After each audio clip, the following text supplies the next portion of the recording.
me on the podcast, I have Harriet Minter.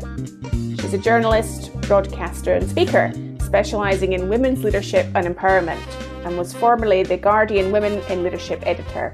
She currently presents the Badass Women's Hour on talk radio with Emma Sexton and Natalie Campbell, and writes a column for Psychology's magazine. Welcome, Harriet. Hello, thank you for having me. So, Harriet, you're known for founding the Guardian Women in Leadership section, which was extremely popular. How did that come about? So I was working at The Guardian and my remit was basically to create new sections on the website. So to kind of come up with a topic, think about what the audience for that topic was, and basically try and grow the website readership. And I've been doing that for a little while and I'd sort of run out of things to launch. I noticed that all around me, everyone was talking about women in work. So there was this big government report into the number of women on boards.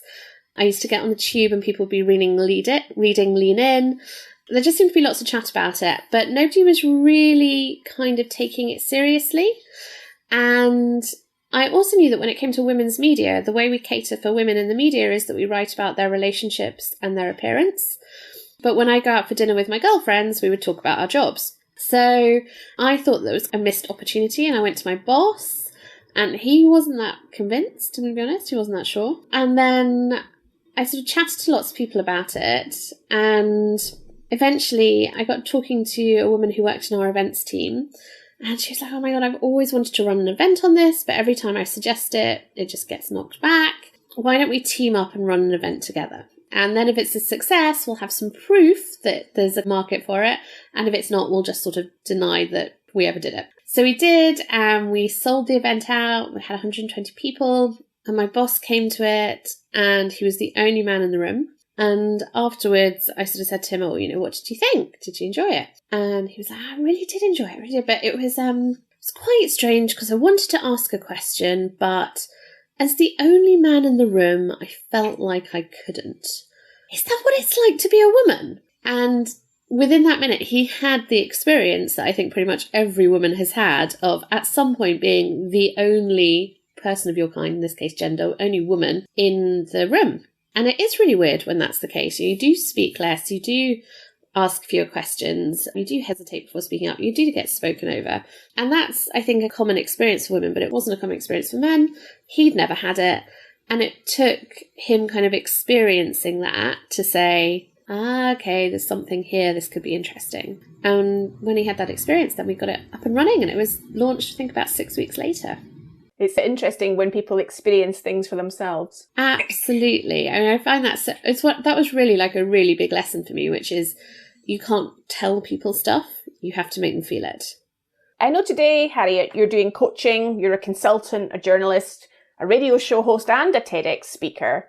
Which one of those things do you enjoy the most? And how do you balance your time with that portfolio of activities? Oh, great question. So the thing I enjoy the most, absolutely, definitely, is public speaking. I love it.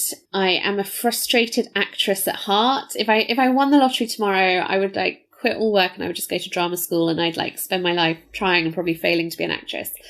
So I think being up on stage, having an audience, and then really and this sounds very manipulative and awful, but the joy of public speaking is being able to control and move that audience's emotions and feelings.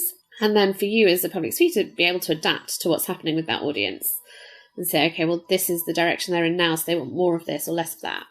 So that I find lovely. That's it combines a kind of air of performance with a bit of danger. So I really enjoy that.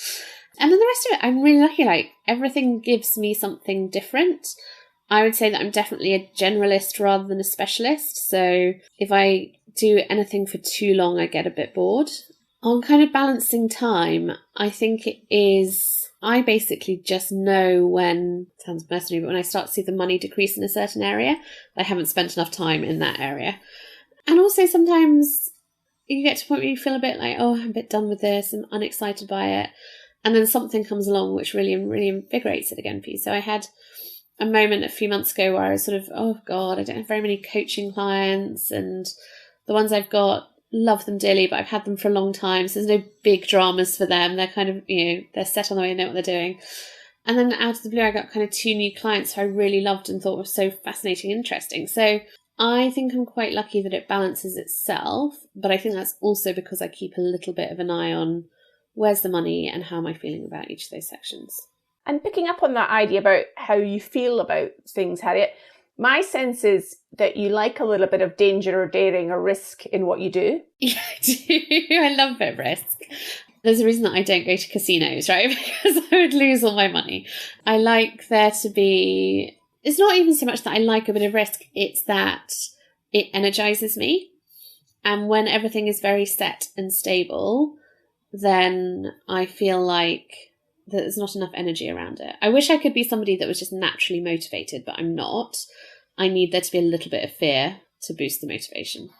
So thinking about some of our listeners who may be in a job that is fairly stable and certain, and they want a little bit of risk or excitement or something different in their lives, what would you say to them to encourage them to metaphorically step out their comfort zone? Great. I would say, I guess kind of the example I gave a second ago, like if you won the lottery tomorrow, what would you do? And then look at where that is leading you a little bit. So if you're saying, well, if I ran the lottery tomorrow, I would quit my job and buy a yacht in the Bahamas. Great. Maybe don't do that. But you could think, okay, well, actually, if what I really want is to spend more time sailing, then how can you bring that into your life a little bit? Can you set yourself up for a challenge? Is there something you can go and work on, a side project you can go and work on that allows you to do that? You look at kind of what's the stuff that, if money and time are no objects, where would your heart and soul go? And play out in that area. And then the other thing I would say is keep it small. So you can have a really big dream, and that's great, but they get quite scary quite quickly. So have the big dream and then say, what's one small thing that I could do towards this? So if you, I don't know why I'm on a sailing narrative, but clearly I am. If you want to go and sail around the world, like a small step to that is go join a sailing club. That's what I would say. It's when the idea feels really, really big that I think it's then easiest for us to get stuck in inaction, because it feels like we can't possibly make an idea that big happen. So it sounds like sensible advice there, to take small steps and iterative steps. Yeah, and also do small and iterative, but also with a little bit of fear. So somebody described it to me as, when we think about comfort zone, there's the centre of the comfort zone, which is completely safe. You totally know what you're doing. It's just very calm, still waters. Then there's the kind of edge of the comfort zone where you're still in your comfort zone, but it feels like any second now you could be out of it. There's a little bit of risk involved. And then there's the land of fear and terror. And we don't want to end up in the land of fear and terror, but we definitely want to be on the edge of the comfort zone. Yeah, that makes complete sense. And I suppose with helping people to be inspired to take those steps, and this podcast is all about helping people access inspiration, I'm curious to know what inspires you, Harriet.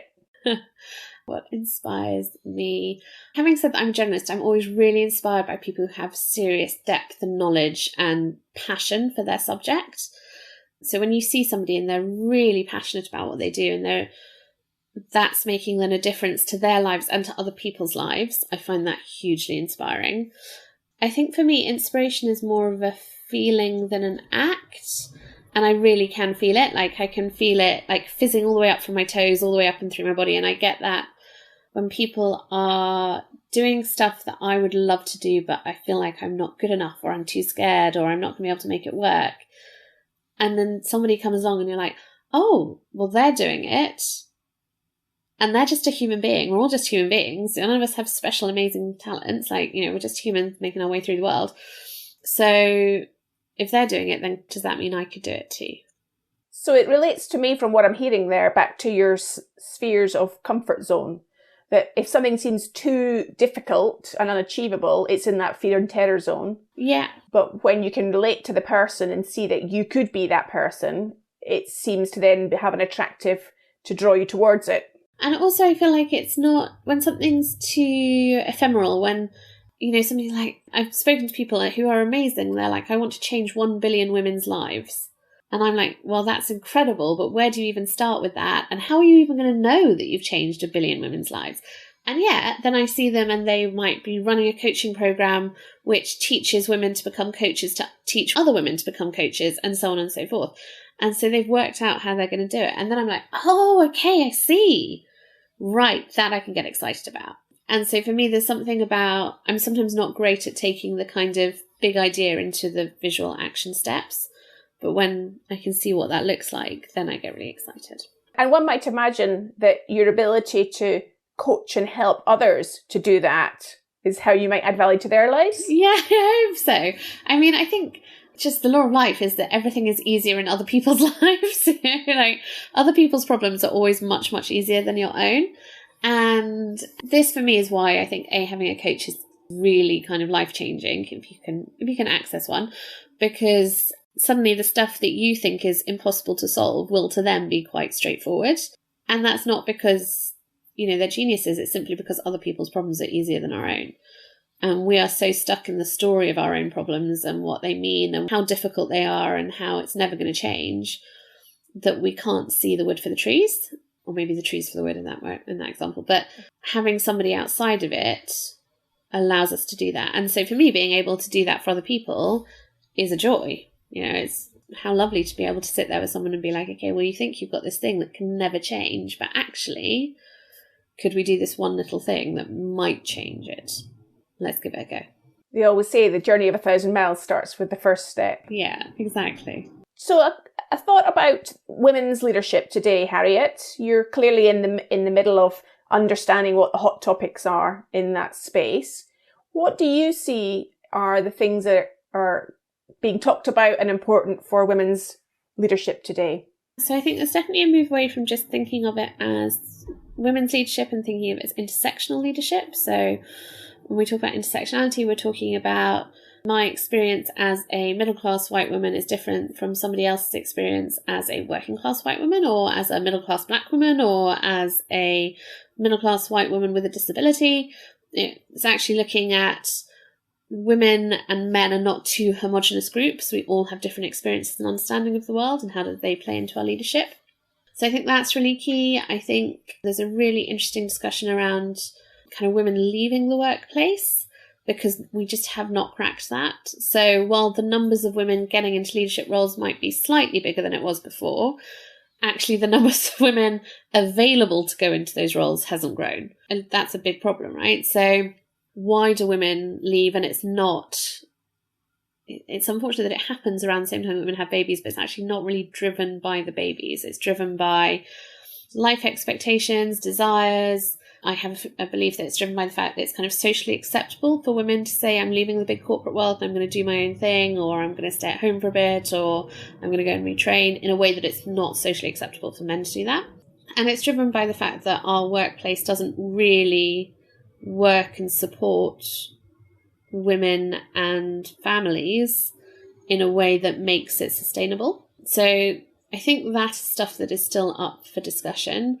And then the other thing that I see being talked about lots, which I think is really interesting, is women's health. And so actually how we talk about things like menopause at work, how we talk about things like gynecological issues at work, how we understand that women's bodies biologically have different stages. For me, there was a really interesting thing a few years ago around kind of ageism in the workplace, and how I think the cutoff for men is 50. After 50, you become very aware of ageism in the workplace, but for women, it's 45. And to be honest, I would argue that it's much, much earlier. I remember kind of looking around my workplace and only seeing one woman who was over the age of 40. And I think a lot of that has to do with how we treat women pre and post menopause. And actually, when we open up that discussion and be like, it's not this kind of scary thing where women have to disappear off into a hut and stay there and never come out again, then I think we have a better understanding of life stages and what people at different life stages bring to the workplace. It seems to be a theme from what you're saying here, Harriet, is about understanding difference and not making assumptions that we're all the same. Yeah, definitely. That what I think the kind of women's leadership movement has done is it has allowed us to have a discussion about individuality. And I think when we look at the kind of female leadership movement, people can get quite eye-rolly about it and be like, oh, it's just for certain types of women, or it's just women taking jobs even though they're not as qualified as men, and rah, rah, rah. And actually it's like, no, because of this, you get to say, as a man, you get to say, actually, I want to stay at home with my kids. That happened because women started talking about why it was they weren't being given the top jobs. As a black woman, you get to say, hang on, I get paid less than all of my white colleagues. It started a conversation, and that conversation has a lot further to go. But it wouldn't have happened if a load of women hadn't stood up and said, hang on, I'm really annoyed that I am as good, if not better, than my male colleagues, and I'm not getting the jobs they are. So there's a domino effect to starting the conversation. So finally, Harriet, what top tips would you have for anyone listening that wants to take a step into the unknown, either in their career or in their life? I would say the fact that you're even thinking that you want to do that is a sign that you should.